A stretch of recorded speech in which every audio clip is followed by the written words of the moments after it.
Day 7. What a fun hop. He's a noisy feller.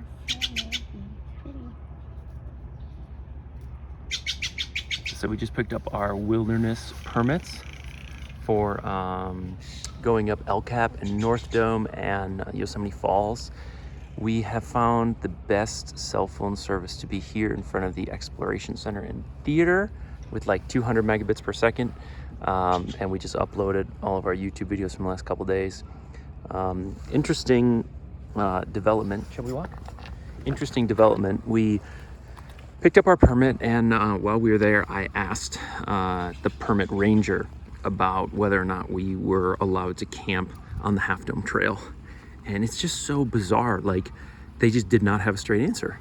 A couple days ago, we asked a guy who was working in the backcountry. I said, hey, are you a ranger? And he's like, well, yeah, basically. And I was like, can I ask you a question? And he said, sure. I said, can you camp on the Half Dome Trail? He said, absolutely not. And I said, can you show me why on the permit? And he's like, yeah, it's on the permit. And so I read him the sentence, and he's like, yeah, that says it. I'm like, no, it says you can't camp between the junction and Happy Isles. And he's like, well, I think it's just worded funny. It's the same thing. He goes, I used to work in the permit office, and we told people all the time you couldn't camp on the Half Dome Trail. So it's like, okay, well, sorry, I don't really care what you told people. I care what the rule is. There's a difference. And so we were just in the permit office and talked to a sweet young ranger, and I basically asked her, and she did not have a clear answer. And so I pushed her a little bit, and she was like, well, yeah, I mean, if you're 100 feet off the trail, why not? And I'm like, what do you mean, why not? Like, this is one of the most sought after attractions here, and normally it's extremely clear what you can and cannot do. And then she's like, well, I think the bigger problem is that it's really hard to get 100 feet off the trail up there and on Subdome. And I was like, no, I'm not talking about on Subdome. I'm talking about before that. And it's super easy to find durable flat surfaces off. I took a measurement with Guy GPS. We were 300 feet away from the trail. And she was like, well, yeah, I guess, that's probably fine. And then she's like, the biggest thing is poop. People, they don't bury their poop enough. And so there's just piles of poop everywhere in super congested places. So that's why we tell people not to camp there. It's like, well, I learned how to poop properly in the backcountry, and I'm not guilty of that. Oh yeah, more coffee. So, I don't know. It's just really weird how you can't get a straight answer on things that should be clear. This place, Deggans, is surprisingly affordable. It's crazy. We were at the grocery store last night, and the grocery store, everything's about triple the price of back home in Chattanooga, which maybe isn't even unreasonable considering we're in California, we're in the valley, but thank you. Oh. But this place and the Valley Lodge, it's really affordably priced. We basically got like an egg McMuffin for $7.50. So I don't know, $7.50. That's almost what you spend at McDonald's. So really not bad. The restaurants are cheaper than the grocery store. Pumped right now. We're about to go do our very first multi-pitch in Yosemite. Check out the girl. She's all geared up. Check it out. She's got personal anchor, belay device, nut tool, walkie-talkie, chalk bag, crack gloves, extra slings, Prusik, reverso, helmet. You excited? Yeah. Me too. So we're gonna climb Swan Slab Gully. It's literally like 100 feet away from Camp 4. There's my girl. So here's the first pitch. Where that girl's standing, that's the first pitch. And then the second pitch kind of, I think goes up there, and then you walk over and there's a third pitch. So it's in total 310 feet. But right now you're only looking at maybe 130 feet of it. So, yeah, it kind of goes up and over and up and over, something like that. So looks pretty easy. It's a 5.6. And Michelle's already seeing that multi-pitch doesn't necessarily mean that you're 300 feet off. You might be 300 feet off the ground, but right there where she's standing, there's a huge ledge. You could lay down and sleep up there. And so you're not always looking down all the way to the ground. You're looking down to huge ledges and things like that. So we're next in line. So we're gonna gear up and get up there. Michelle is on her first pitch of her first multi-pitch ever. She's doing great. And the view is gorgeous. She made it to the top of pitch 1. She's ready to belay me up pitch 2 and then follow. You ready, girl? I'm ready. You excited? Yeah. Do you see Half Dome over there? Yeah. I'm actually glad we're not up there, so. Yep, and we're in the shade. About to get sunny. I'm up here at the second belay station, belaying Michelle up for, over pitch 2. There she is. You're about 150 feet, 180 feet off the deck. This is your first multi-pitch because this is pitch 2. Can I keep climbing? You ready to keep climbing? Yeah, I want to get out of the sun. All right, come on up to the shade. Out here at the second belay station, hanging off a tree. How was it? Good. Are you feeling accomplished? Polly, I feel so accomplished. Yep. And then here in the background, all kinds of good stuff. There's Half Dome. And then we're just, you know, like you could lay down, you could sleep here for the night if you needed to. It's like on a big ledge. I just whacked my head on that branch, so nice to have a helmet, I suppose. Yep. Anything else you want to add?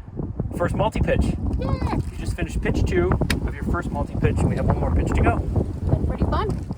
Really hot, but fun. It is hot, yeah. One thing I'm really grateful for, I feel probably like a bit of a noob, because you can just yell, off belay!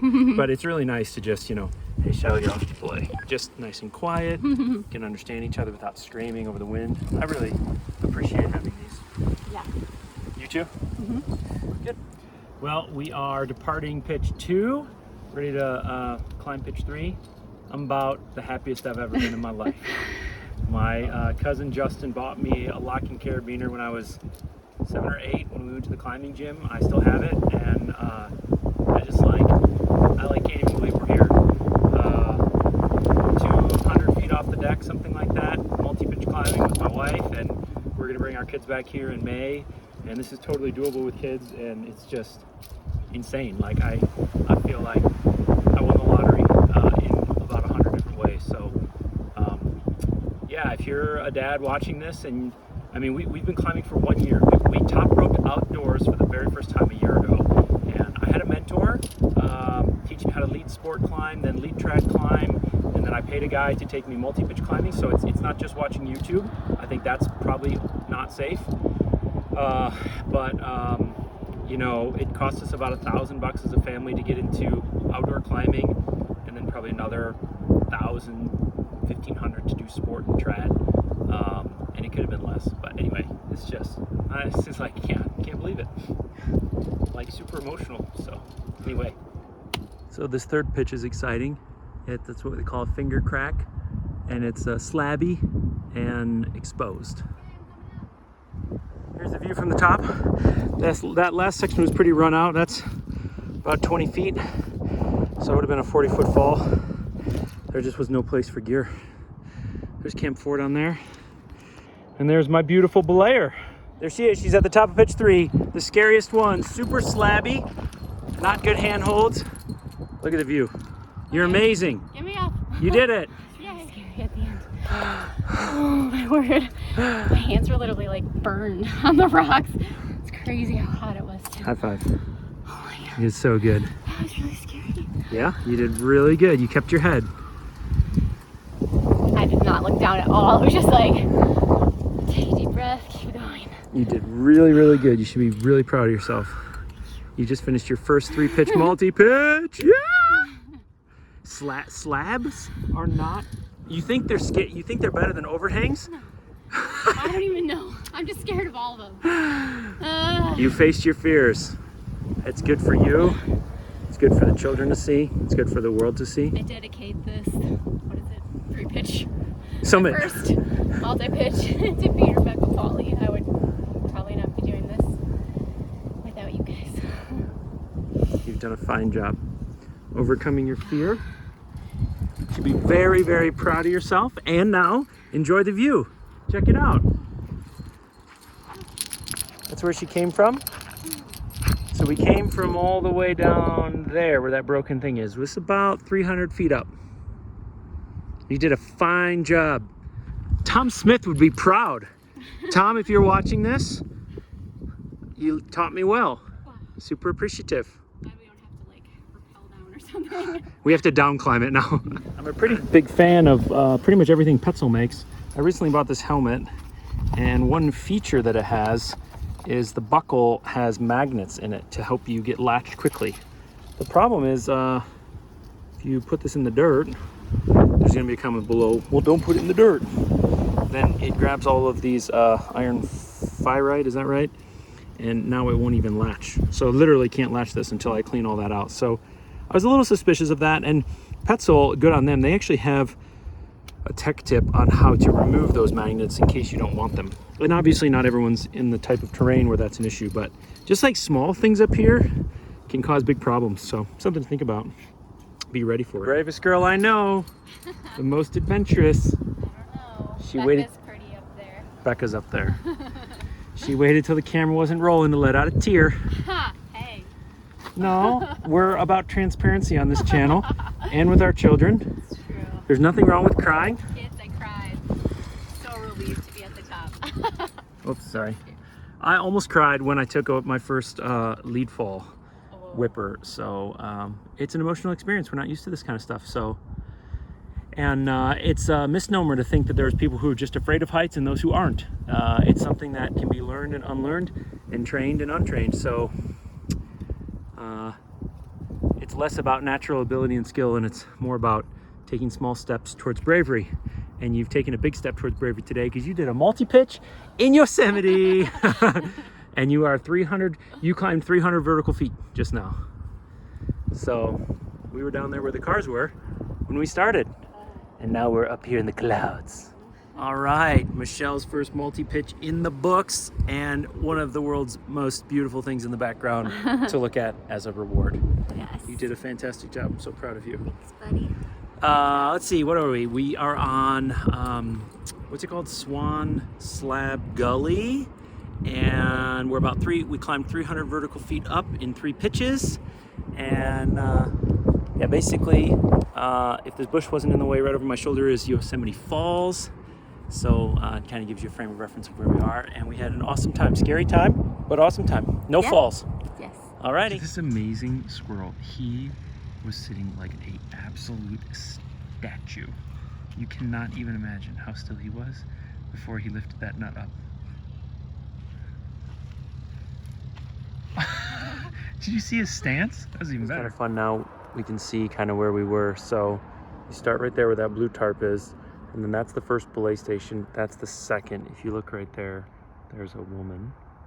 She's belaying someone up to the second belay station, and then it finishes right up there. I should say there. That's where we were. So now you can kind of see the whole picture from there to there, 3 pitches.